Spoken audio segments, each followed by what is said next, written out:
So this is a short video to demonstrate how to release your tight hip flexors. Now it consists of several parts. We're going to release the muscle first with a muscle energy technique, and then we're going to stretch it. Then we're going to strengthen the opposing muscle group, which in this case is the glutes, and then we're going to strengthen or activate the hip flexor itself.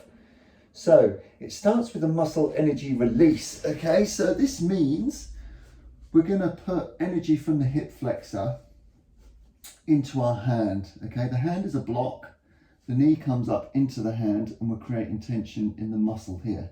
Now we're pushing into our knee into our hand at about 20%. So it shouldn't require any assistance from any other body part here. We're just keeping it totally pure hip flexor. Shouldn't be pushing through the floor, shouldn't be curling up. We're just very light contraction, and we should be feeling that somewhere between here and here in the top of the crease of the thigh. So do that for 20 seconds and then we release it. And then we go again. Now this is a static contraction, or what's called an isometric contraction, where the muscle doesn't change length but it does contract. And what we hope to achieve from that is a relaxation. Once the muscle's finished contracting, it should release. So that's 20 seconds. Relax it and then go again. So the key is, as I said, 20%. It's like your first noticeable contraction, and that will prevent you from bringing in lots of other muscle groups to help. Just nice and easy. Okay, that's 3. We'll do one more. What I'll do is I'll take you through the right side first, and then we'll go and do the same thing on the left side. So another 5 seconds there. Lovely. So we're going to turn over now. We want to stretch this hip flexor. So the one that we're stretching goes backwards, and the other leg goes forwards, and the action here is all in the hip. So we're going to squeeze the glute a little bit and then just put a little gentle effort into this direction. You should feel that pretty quickly opening up here. Okay, you can go further forward, okay, but for this, because we want to keep pretty precise, we're just going to keep nice and straight through the spine, tuck the tailbone under slightly, and that's naturally going to open that there. So we're going to hold that for about 30 seconds. This isn't about making yourself wince or get uncomfortable. This is literally giving that muscle permission just to be a little bit longer. We want to keep it calm, we want to keep it relaxed. Just open this hip up nice and gently. If your end range, like max stretch, is like 10 out of 10, we want to be sitting on a 6.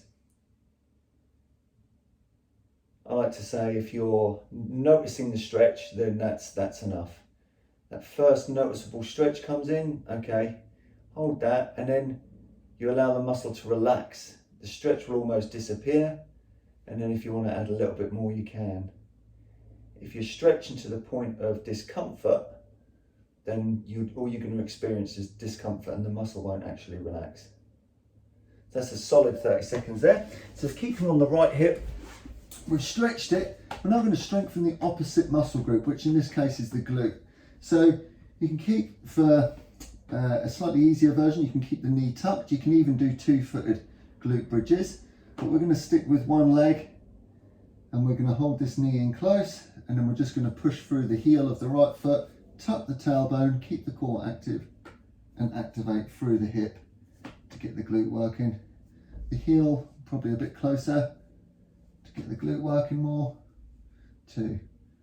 Nice controlled, smooth, continuous movement. Keeping the ribs in nice and tight, so we're not extending through the lower back. It's all coming from the foot and the core. Keeping that relationship between the ribs, nice and tight. And we're going to go for about 15 of these. Really get that glute fired up. If you're feeling too much hamstring, bring your heel towards your bum. If that doesn't work, try a little bit more pushing through the ball of the foot. And if that still doesn't work, then go on to two-footed, because you're probably pushing too much. Let's go glute. It's working now. It's a couple more reps, even though I've not been counting. That feels about right. And then we're going to come into a hip flexor leg lift, okay?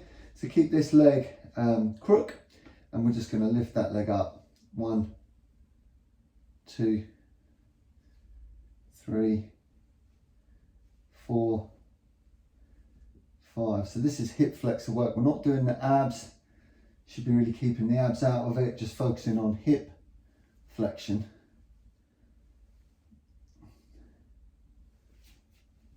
And give it as much range as you can.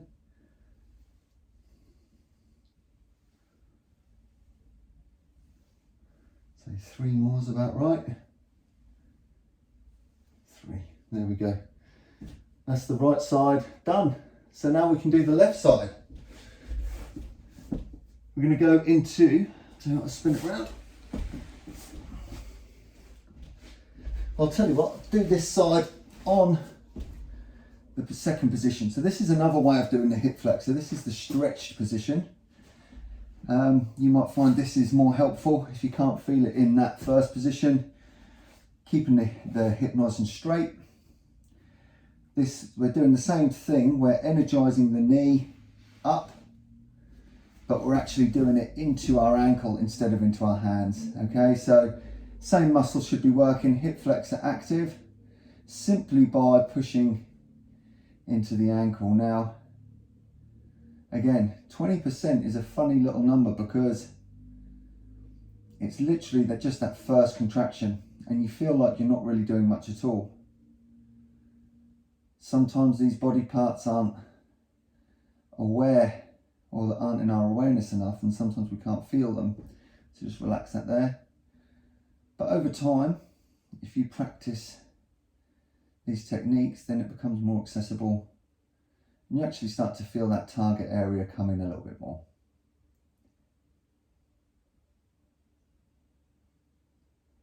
I'm just pushing my knee into my ankle here. Good. Again. So do this whichever way suits you best and whichever gives you the most sensation in your hip flexor. And release. Do 2 more. This can also be done in a seated position. So you're sat at your chair and you just start lifting your knee into your hand. It's a good one if you're sat at a desk for a while,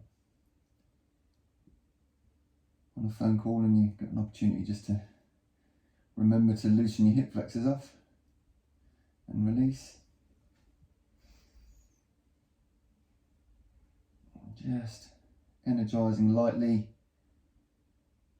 into that knee, or knee into the ankle, accessing this part here.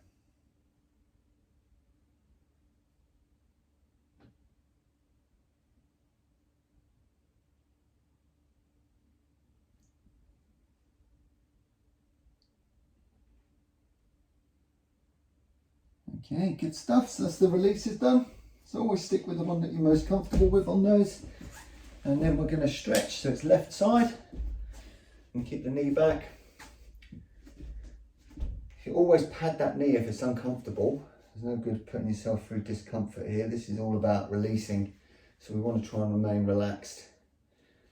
We're going to just tuck the tailbone under. Okay, so if your back is sticking out like that and you're pushing forward, you're not really getting the hip flexor. What we want to try and do, just correct and straighten the spine. Might be a little bit of lower ab work there, and that should open this up.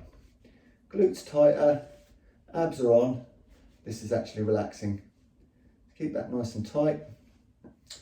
So So not nice and tight, keep the glute nice and tight, keep this nice and relaxed at the front.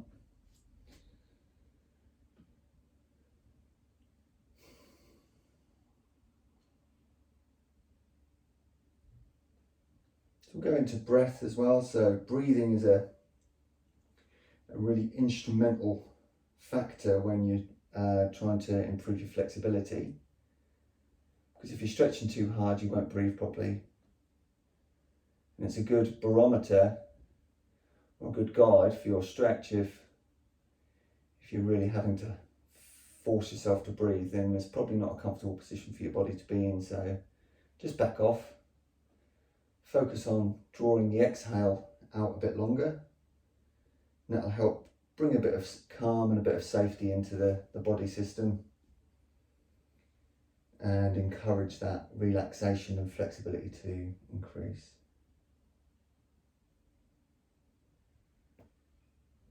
Lovely, so left side strengthening, so the glute. We're going to be tucking this knee in. If that's way too easy, then stick that leg out, increases the leverage, makes the exercise a little bit harder. But really, this is probably enough for most people.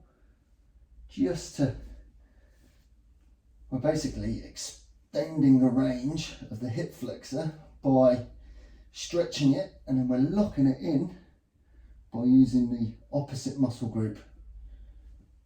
So stretching is great, but when combined with an activation exercise like this, that's even better. Remember keeping the ribs nice and tight, so we're not arching through the lower back.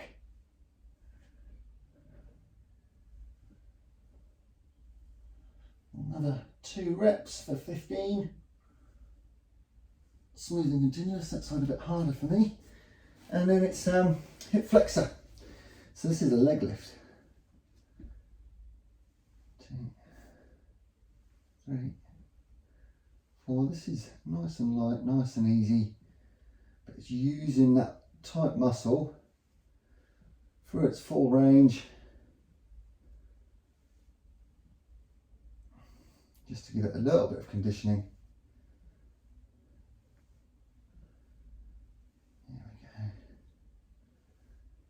Starting to kick in a bit now.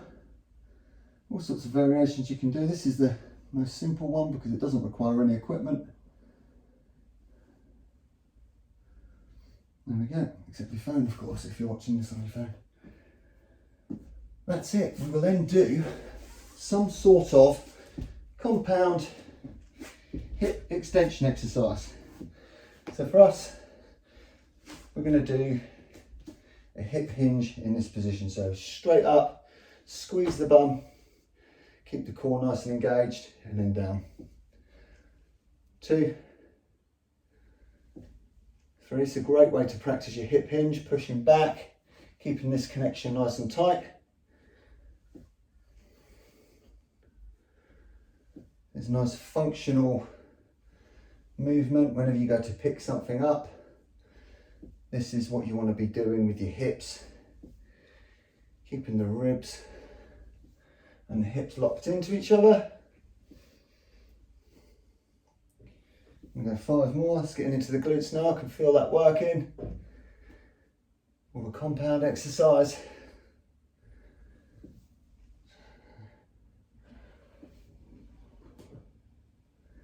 There we go. Well done. Okay, so you can do that routine a few more times yourself. Maybe do 1 more set of each strength exercise and you're good to go.